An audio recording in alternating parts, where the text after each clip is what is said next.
I'm feeling sexy and free, like glitter's raining on me. Welcome to Mick's Tips for Supercoach Round 3. For all you battlers out there that are struggling, I'm going to give you the inside knowledge to get your team up to scratch and competing with the big dogs.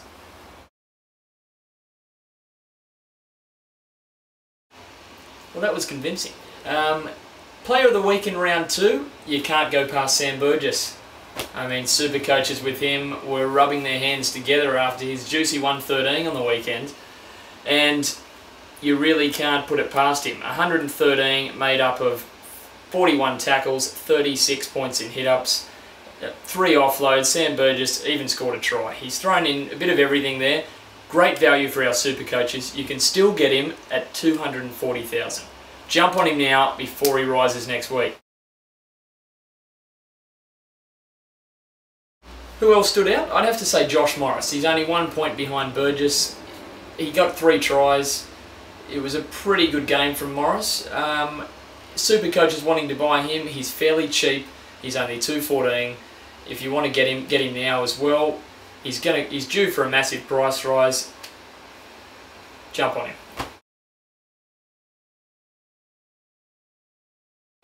Well, no, he's not going to score 3 tries every week, but if he's done well to start with. He's got a few tackles in there. He's making the hit-ups. I think he's going to be a solid performer, at least getting you a 40 minimum.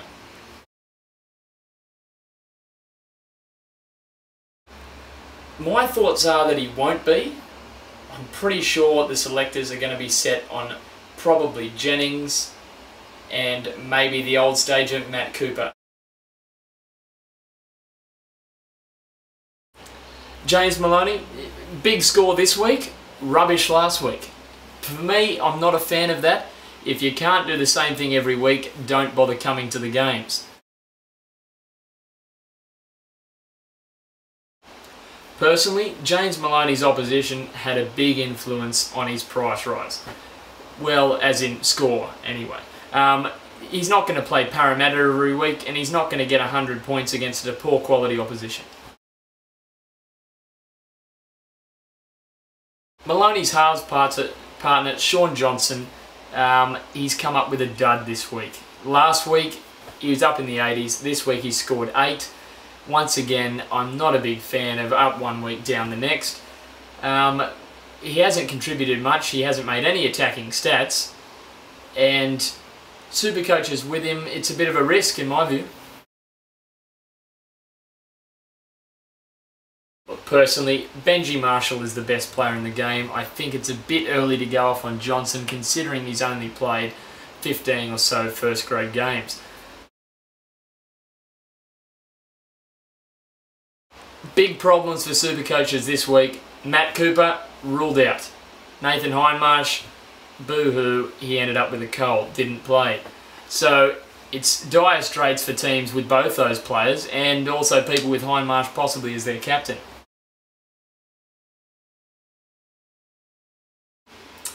Dark horse for round 2. Look, I'm leaning towards Ken Seo. He's come up with a good 63. He's in my side. He's in a lot of Supercoach sides. Let's hang on to him, get every bit of value out of him. I think he's going to be a good player, and he's going to go on to big things. Biggest moment of round 2, I think it had Supercoach hearts in their mouths. Corey Parker fractured his thumb and his dignity. He'll probably get Mac Bowen next time, I'm sure he'd say. Hold or sell Corey Parker. Look, get him out, see ya, put him on his way. Like, he's 488,000. He hasn't scored above his break even so far, so he's going to go down with another score of 80 or so. Punt him now and look to maybe buy him back maybe after the origin period.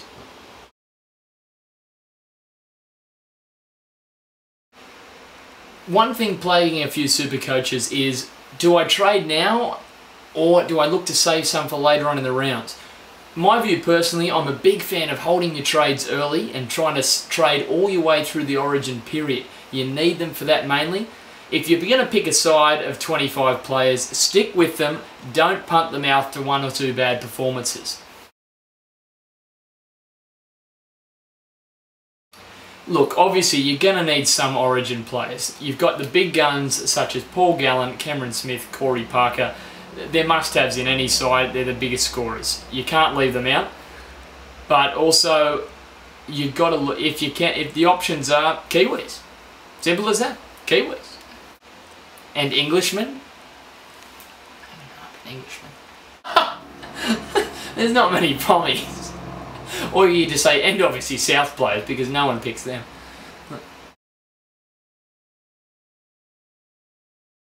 Best buys for round 3. I'm strongly looking into Ben Teo. He looks like he's secured a bit of a second row spot there. Corey Parker's going to be out. He's come up with a good solid 60 odd this week. I think Teo's going to continue scoring well in the centres preferably. Stick with him for the next 8 weeks. Get some price rises out of him and make some money. Another big dilemma for Supercoaches is Jared Hayne. What to do with the superstar? Look, he's out with a knee injury at the moment. We're not sure how long it's going to be. Personally, I'm going to hold him for now to see what he can do, and we'll just run with it. I'm a gambler.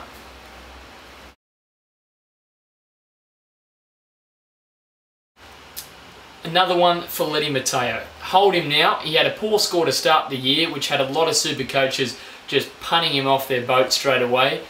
Personally, you've got to stay true to your players like any coach. Stick with him. He's going to deliver the offloads from this angle, that angle, and also from here. Stick with him.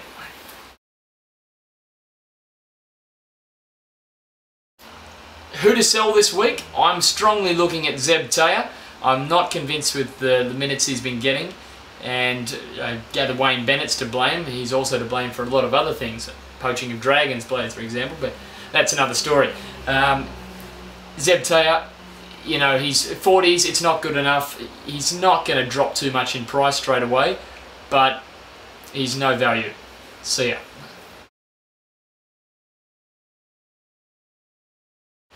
Player to watch in the coming weeks. This might be a bit of a dark horse in itself, but Tamana Tahu. Not just for his Supercoach scoring, but he's likely to do something stupid in the coming weeks. Keep an eye on him, it's going to be good. He may even surprise some Supercoaches with some big scores.